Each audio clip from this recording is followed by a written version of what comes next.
Hello friends, hope आप सारे ही अच्छे होंगे। तो देखिए, आपके लिए final selection batch SSC GD constable को लेकर के अनाउंस हुआ है, जो कि 1 तारीख से शुरू होगा। मेरा भी इसमें क्लास है, आप देख सकते हैं। विमलेश यादव, बाकी अदर जो एजुकेटर हैं उनकी भी क्लासेस हैं। लेकिन 1 तारीख से स्टार्ट हो जाएगा आपका। 20 जनवरी तक ये बैच कोर्स चलना है। बहुत ही अच्छे अच्छे जो है कि इसमें क्वेश्चंस लिए जाएंगे। एकदम रिजल्ट ओरिएंटेड कोर्स होगा। सारे एजुकेटर्स आपको इंग्लिश भी पढ़ाएंगे, मैथ्स के भी, रीजनिंग के प्लस जीके और जीए मैं पढ़ाऊंगा। तो मैं आपसे ये कहूंगा कि अगर आप प्रिपरेशन कर रहे हैं तो आप जल्दी से इस पूरे कोर्स में एनरोल कर लीजिए। अगर आपको प्लस सब्सक्रिप्शन लेना है तो आपको विमलेश@14 कोड देना, टाइप करना होगा, जिससे आपको 10% का ऑफ हो जाएगा। और मैं आपको बताऊं, सिर्फ 799 रुपीज़ का ये जो है बैच इस बार लॉन्च किया गया, जिसमें आपको ई बुक्स भी दिए जाएंगे। 120 घंटे का जो है इंटेंसिव कोर्सेज क्लासेस होंगे, कि क्विक कवरेज ऑफ सिलेबस होगा, प्लस मैं आपको उसके अलावा रिवीजन क्लासेस भी कराऊंगा। तो मैं आपको यही कहूंगा कि इस एसएससी जीडी बैच में आप इनरोल कर लें, जल्दी से इसका सब्सक्रिप्शन ले लें। मात्र 799 रुपीज़ का है। तो मैं यही कहूंगा, जल्दी से इसका सब्सक्रिप्शन लेकर के इस बैच कोर्स का फायदा उठाएं। चलिए आगे की वीडियो। नमस्कार, स्वागत है आप सभी का शिक्षा सिटी के इस यूट्यूब चैनल में। दोस्तों, आज हम जनरल साइंस का एक मोस्ट इम्पॉर्टेंट टॉपिक आज के वीडियो में कवर करेंगे। यह टॉपिक है मानव रोग का। मानव रोग का जो टॉपिक है दोस्तों, इस टॉपिक से प्रति वर्ष जितने भी गवर्नमेंट के एग्जाम्स होते हैं, उस एग्जाम में लगभग 2 से लेके 3 प्रश्न होते हैं जो मानव रोग के टॉपिक से जुड़े हुए होते हैं। तो इस प्रकार से यह जो मानव रोग का टॉपिक है आपके एग्जाम के लिए काफ़ी महत्वपूर्ण है। तो इस वीडियो का बिल्कुल ध्यान से देखिएगा। यह जो मानव रोग का टॉपिक है टोटल 2 भाग में आप तक पहुंचाया जाएगा। आज के भाग 1 में हम उन सभी इम्पॉर्टेंट कॉन्सेप्ट को और उन सभी इम्पॉर्टेंट पॉइंट को कवर करेंगे जो कि मानव रोग से बन सकते हैं। तो चलिए वीडियो को स्टार्ट करते हैं। सबसे पहले आप जानिए कि मानव रोग होता क्या है। तो शरीर में होने वाली अनेक प्रकार की अनियमितताओं को ही रोग या बीमारी कहा जाता है। तो इसे आप याद रखिएगा। ऐसे पदार्थ या सूक्ष्म जीव जो शरीर में रोग उत्पन्न करते हैं उनको हम रोग कारक या पैथोजन के नाम से जानते हैं। तो इसे आप याद रखिएगा। ऐसे पदार्थ या सूक्ष्म जीव जो हमारे शरीर में रोग उत्पन्न करते हैं उनको हम रोग कारक या पैथोजन के नाम से जानते हैं।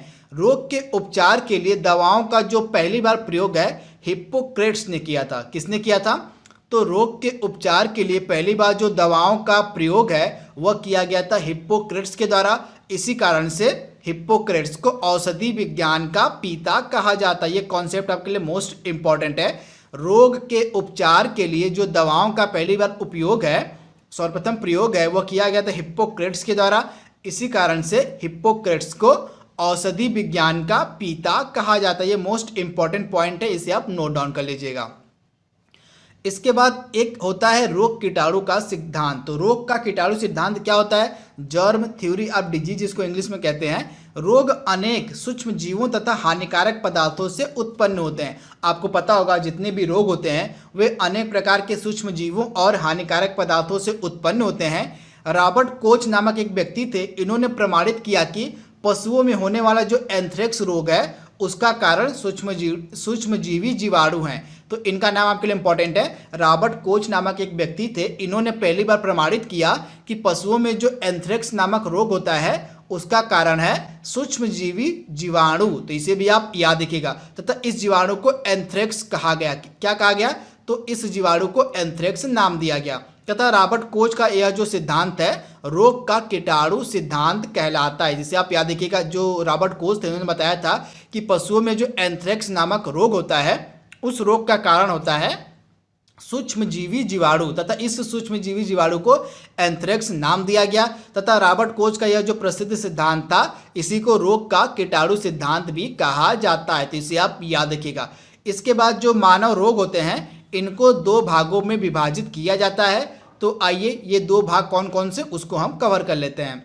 सबसे पहला भाग होता है मानव रोग का जन्मजात रोग हो जाता है, जन्मजात रोग, और दूसरा हो जाएगा आपका उपार्जित रोग। तो ये 2 रोग होते हैं मानव रोग के। इन्हीं को हम 1 बाय 1 करके कवर करेंगे। तो सबसे पहले हम बात करेंगे जन्मजात रोग होता क्या है। तो यह जो रोग होता है गर्भावस्था में, यानी कि माँ के पेट में या जन्म के समय, जैसे ही आपका जन्म होता है बच्चे का, उसके जन्म के समय ही किसी भी बच्चे में या जीव में उसके शरीर में विद्यमान रहता है यह रोग। यानी गर्भावस्था के समय में या जन्म के ठीक बाद ही जीवों के शरीर में रोग विद्यमान हो जाता है उस रोग को हम जन्मजात रोग कहते हैं। तो इसे आप याद रखिएगा।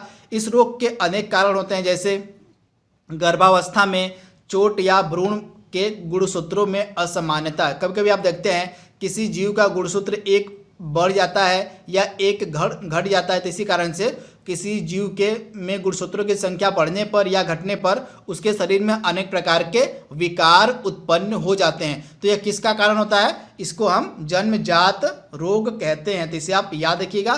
तथा हीमोफीलिया जैसे हो गया, हृदय के विकार हो गए, वर्णांधता हो गया यानी कलर ब्लाइंडनेस हो गया आदि, ये सभी जन्मजात रोग के उदाहरण हैं। तो ये उदाहरण आप याद रखिए कि डायरेक्टली एग्जाम में पूछे जाते हैं कि जो हीमोफीलिया है वह किस प्रकार के रोग का उदाहरण है। तो आपको पता होना चाहिए कि हीमोफीलिया जो है यह जन्मजात रोग का उदाहरण है। हृदय के विकार जो है जन्मजात रोग का उदाहरण है। उसके बाद कलर ब्लाइंडनेस यानी कि वर्णांधता जो होती है वह भी जन्मजात रोग का उदाहरण है। तो इसे आप याद रखिएगा। इसके बाद हम बात करेंगे उपार्जित रोग के बारे में, यानी कि एक्वायर्ड डिजीज क्या होती है। एक्वायर्ड डिजीज क्या होती है? तो ये जो रोग होता है जन्म के बाद या जीवन काल के दौरान शरीर में उत्पन्न होता है, यानी जन्म के बाद या जीवन काल के दौरान जो शरीर में रोग उत्पन्न होते हैं उनको हम उपार्जित रोग कहते हैं। ये जो उपार्जित रोग होते हैं दो प्रकार के होते हैं, संक्रामक रोग और असंक्रामक रोग। उपार्जित रोग कितने प्रकार के होते हैं? तो आप याद रखिएगा, जो उपार्जित रोग होते हैं वे दो प्रकार के होते हैं। कौन कौन से? संक्रामक रोग और असंक्रामक रोग। तो आज की वीडियो में हम पूरे डिटेल के साथ बात करेंगे। पार्ट 1 जो हमारा है संक्रामक रोग के बारे में। ये मोस्ट इंपॉर्टेंट टॉपिक है, मैं आपको बार बार बोल रहा हूँ। इसका आप नोट्स बनाते चलिएगा, क्योंकि इस एग्जाम से लगभग 2 से लेकर 3 प्रश्न प्रति वर्ष पूछे ही जाते हैं इस टॉपिक से। प्रति जितने भी एग्जाम होते हैं सभी प्रकार के एग्जामों में इस टॉपिक से प्रति वर्ष 2 से 3 प्रश्न पूछे जाते हैं। तो आइए बात कर लेते हैं संक्रामक रोग के बारे में। तो संक्रामक रोग होते क्या हैं? तो ऐसे रोग जीवों में एक दूसरे के संपर्क में आने से फैलते हैं। तो संक्रामक रोग क्या होते हैं? ऐसे रोग जो जीवों में एक दूसरे के संपर्क में आने से फैलते हैं, उन रोग को हम संक्रामक रोग कहते हैं। ये रोग हानिकारक सूक्ष्म जीवों जैसे जीवाणु, विषाणु, प्रोटोजोआ, कवक आदि से फैलते हैं। तो जो संक्रामक रोग होते हैं ये जीवों में एक दूसरे के संपर्क में आने से फैलते हैं। इस रोग के बहुत सारे कारण हैं, जैसे सूक्ष्मजीव जो होते हैं, जीवाणु हो गए, विषाणु हो गए, प्रोटोजोआ हो गए, कवक हो गए, ये सभी संक्रामक रोग के कारण होते हैं। तो इसे आप याद रखिएगा। तो जीवाणु के कारण जो संक्रामक रोग फैलता है, जीवाणु से होने वाले कौन कौन से संक्रामक रोग है ये आपको पता होना चाहिए। यहाँ से भी डायरेक्टली एग्जाम में प्रश्न पूछे जाते हैं। तो जीवाणु से कौन कौन से संक्रामक रोग फैलते हैं, यानी कि जीवाणु को हम इंग्लिश में कहते हैं बैक्टीरिया। तो बैक्टीरिया से कौन कौन से रोग फैलते हैं? टिटनेस हो गया, सिफिलिस हो गया, हैजा हो गया, डिप्थीरिया हो गया, काली खांसी, प्लेग, निमोनिया, कालरा, गोनोरिया, क्षय रोग को हम टीबी कहते हैं, टाइफाइड और कोड़ यानी लेप्रोसी, ये सभी जो रोग हैं ये बैक्टीरिया यानी कि जीवाणु से फैलते हैं। तो इसे आप याद रखिएगा। उसके बाद विषाणु जनित रोग कौन कौन से होते हैं, वायरस से कौन कौन से रोग फैलते हैं? तो रेबीज, कुत्ते के काटने से जो रोग होता है उसको हम रेबीज कहते हैं। रेबीज का अन्य नाम है हाइड्रोफोबिया, इसे भी आप याद रखिएगा। उसके बाद दाद हो गया, चेचक हो गया, छोटी माता, ट्रेकोमा, खसरा, polio, hepatitis, AIDS, Ebola, encephalitis, chikungunya, dengue, rubella और गलसुआ, ये सभी इंपॉर्टेंट रोग हैं जो विषाणु यानी कि वायरस से फैलते हैं। इन्हें भी आप जरूर अपने दिमाग में रखिएगा। इसके बाद प्रोटोजोआ से कौन कौन से रोग फैलते हैं? तो प्रोटोजोआ जनित रोग कौन कौन से होते हैं? तो मलेरिया हो गया, आपका पेचिस हो गया, पायरिया हो गया, काला जार हो गया और निद्रा रोग जो होता है ये सभी किससे फैलता है? तो प्रोटोजोआ से फैलता है। तो इसे आप याद रखिएगा।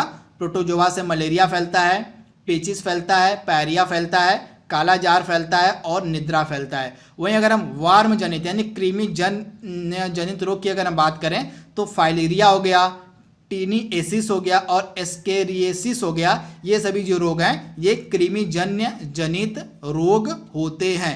दोस्तों ये मोस्ट इम्पॉर्टेंट टॉपिक है। जीवाणु से कौन कौन से रोग फैलते हैं ये लगातार एग्जाम में पूछा जाता है। अगर आप एग्जाम दिए होंगे गवर्नमेंट का एग्जाम तो आपको पता होगा कि इस प्रकार के प्रश्न लगातार एग्जाम में पूछे जाते हैं कि कौन कौन से रोग होते हैं जो जीवाणु से फैलते हैं, या कौन कौन से रोग होते हैं या विषाणु से फैलते हैं, या किस प्रकार के रोग प्रोटोजोआ से फैलते हैं। तो इसे आप जरूर दिमाग में रखिएगा, यहाँ से लगातार एग्जाम में प्रश्न पूछे जाते हैं। इसके बाद अगर हम एड्स रोग की बात करें, एड्स रोग भी एक संक्रामक रोग है। अगर हम एड्स की बात करें तो एड्स जो है किससे फैलता है, तो यह विषाणु से फैलता है तथा यह रोग HIV जो वायरस होता है, विषाणु होता है, उसके कारण फैलता है। HIV का मतलब क्या होता है, ह्यूमन इम्यूनो डिफिशियंसी वायरस, इसी के कारण जो है आपका HIV रोग होता है। तो इसे भी आप याद रखिएगा। मतलब सॉरी, एड्स का कारण क्या होता है, एड्स के कारण होता है HIV वायरस, यानी कि ह्यूमन इम्यूनो डेफिशिएंसी वायरस के कारण ही एड्स रोग होता है। इसे आप याद रखिएगा। एड्स का पूरा नाम क्या होता है, एक्वायर्ड इम्यूनो डेफिशिएंसी सिंड्रोम।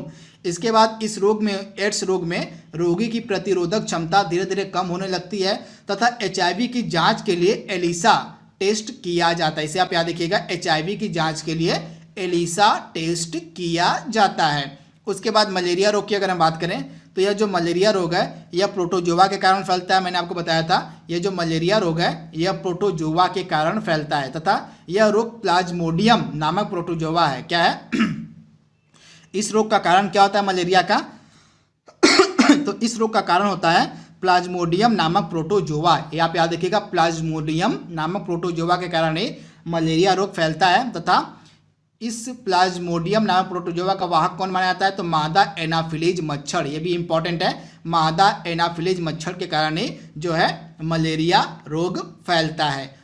तथा यह जो जानकारी है सर डोनाल्ड रॉस ने दी थी।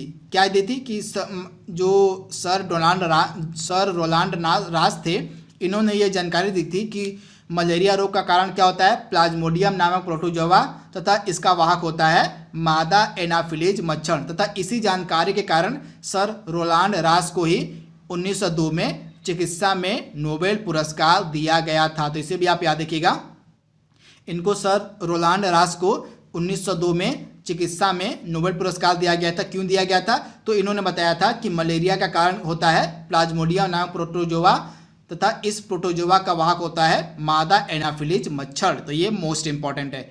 उसके बाद मलेरिया में जो ये प्रोटोजोआ होते हैं मानव शरीर में लीवर और प्लीहा को प्रभावित करते हैं। जब मलेरिया नामक रोग हो जाता है तो मलेरिया रोग के जो वाहक होते हैं प्रोटोजोआ, ये जो प्रोटोजोआ होते हैं ये मानव शरीर में लीवर को और प्लीहा को प्रभावित करते हैं तथा इस रोग में जो रेड ब्लड सेल्स होती हैं, यानी हमारी जो लाल रक्त कणिकाएं होती हैं, वे तेजी से नष्ट होने लगती है मलेरिया नामक रोग में। इसे आप याद रखिएगा। वहीं अगर हम डेंगू की बात करें तो डेंगू भी एक विषाणु वाला रोग है। यह भी वायरस के कारण फैलता है डेंगू तथा इस डेंगू नामक वायरस, मतलब यह डेंगू जो है डेंगू नामक वायरस से फैलने वाली बीमारी है तथा इसका वाहक मादा एडिज इजिप्टी मच्छर होता है। क्या होता है, डेंगू का वाहक कौन होता है, तो मादा एडिज इजिप्टी मच्छर होता है। इसके बाद इस रोग में, डेंगू रोग में जो है रोगी के शरीर में प्लेटलेट्स की कमी होने लगती है। प्लेटलेट्स की जो कमी होती है वह डेंगू नामक बीमारी में होने लगती है। तो इसे भी आप याद रखिएगा। वहीं अगर हम येलो फीवर यानी पीत ज्वर की बात करें तो यह भी एक वायरस जनित बीमारी है तथा इसका भी वाहक एडिज इजिप्टी मच्छर होता है। तो पीत ज्वर जो होता है, जो येलो फीवर होता है, यह भी वायरस वाली बीमारी होती है तथा इसका भी वाहक एडिज इजिप्टी मच्छर होता है। तो इसे आप याद रखिएगा। इसके बाद जापानी इंसेफ्लाइटिस के बारे में अगर हम बात करें तो यह जो जापानी इंसेफ्लाइटिस है यह भी एक विषाणु वाला रोग है। क्या है, तो यह भी एक वायरस से फैलता है तथा इस रोग का सर्वप्रथम उद्गम जापान में हुआ था। कहाँ हुआ था, जापानी इंसेफ्लाइटिस रोग का जो उद्गम है यह पहली बार जापान में हुआ था। इसी कारण से इस रोग को हम जापानी इंसेफ्लाइटिस कहते हैं। यह जो रोग है क्यूलेक्स प्रजाति के मच्छरों द्वारा फैलता है। किसके कारण, तो क्यूलेक्स प्रजाति के जो मच्छर होते हैं उन्हीं के कारण जापानी इंसेफ्लाइटिस नामक रोग फैलता है। यह रोग जो है सुअरों के माध्यम से भी फैलता है। इसे भी आप याद रखिएगा, जो जापानी इंसेफ्लाइटिस नामक रोग है यह रोग सुअरों के माध्यम से भी फैलता है। इसके बाद धान के खेत जो होते हैं क्यूलेक्स मच्छरों के पनपने के उपयुक्त स्थान माने जाते हैं। जिसे भी आप याद रखिएगा, क्यूलेक्स नामक मच्छर जो होते हैं उनके पनपने के उपयुक्त स्थानों में से एक है धान का खेत। तो इसे आप याद रखिएगा। इसके बाद स्वाइन फ्लू की अगर हम बात करें तो यह भी वायरस से फैलता है, यानी कि विषाणु जनित रोग है तथा इस रोग को फैलने वाला वायरस है इन्फ्लुएंजा H1N1। आप इसे याद रखिएगा, इन्फ्लुएंजा H1N1 जो होता है इसके कारण स्वाइन फ्लू नामक बीमारी होती है तथा इसके इलाज के लिए ओसेल्टामिविर नामक औषधि दी जाती है। जैसे आप यहाँ देखिएगा, स्वाइन फ्लू के इलाज के लिए ओसेल्टामिविर नामक औषधि का प्रयोग किया जाता है। तो दोस्तों यहाँ पे हमने जितने भी संक्रामक रोग थे उनको हमने कवर कर लिया है तथा कल के टॉपिक में, कल जो हमारा सेकेंड पार्ट होगा उसमें हम कवर करेंगे असंक्रामक रोगों को। तो वीडियो को बिल्कुल ध्यान से आप देखिएगा, यह वीडियो आपके एग्जाम के लिए मोस्ट इंपॉर्टेंट है। तो आज के लिए बस इतना ही। Thank you, thanks for watching, thank you.